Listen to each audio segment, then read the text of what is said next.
आज हम यहाँ पे पुलिस मरकज़ खिदमत मरकज़ में मौजूद हैं और हमने जो है ना आज अपना लाइसेंस रेन्यू कराना था, तो हम यहाँ पे आए हैं और उन्होंने पुलिस वालों ने हमारे साथ बहुत तावन किया है और जो है बहुत अच्छा जो है इन्होंने सिस्टम निकाला है। डीपीओ साहब मियाँ वाली जो कि बहुत ही माशाल्लाह हम उनको खिराज तस्लीम पेश करते हैं कि वो इस वक्त बहुत अच्छे काम कर रहे हैं। और ये सिस्टम उन्होंने बनाया है कि जो बंदे रिन्यू करवाने के लिए लाइसेंस आते हैं उनको कोई मसला मसाइल ना हो और जो है उनका काम आसानी से हो जाए।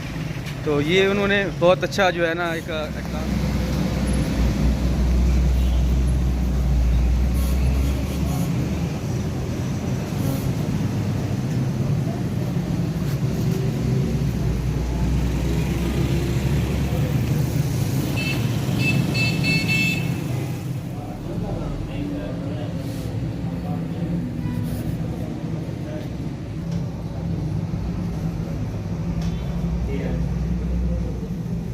माशाल्लाह बहुत अच्छा सिस्टम है यहाँ पे खिदमत मरकज़ में जो है ना अपना लाइसेंस रिन्यू कराने के लिए आपको कोई मसला मसाइल नहीं होता और पुलिस वाले आपके साथ बहुत तावन कर रहे हैं।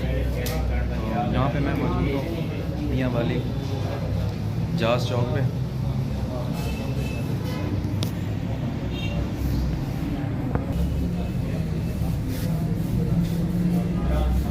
बहुत जो है अच्छा तरीक़ाकार है ये। पिछली बार मैं आया था तो मैं बहुत मुश्किल में था और मैंने तकरीबन 2 दिन हुए लग गए मेरे। मेडिकल का भी मसला था, वहाँ पे डॉक्टर तलाश करना पड़ता था, हॉस्पिटल में जाना पड़ता था। अब इन्होंने एक सिस्टम निकाल दिया जनाब, इनका अपना ही डॉक्टर होता है जो चेकअप वगैरह करता है, जो कि बहुत आसानी हो गई।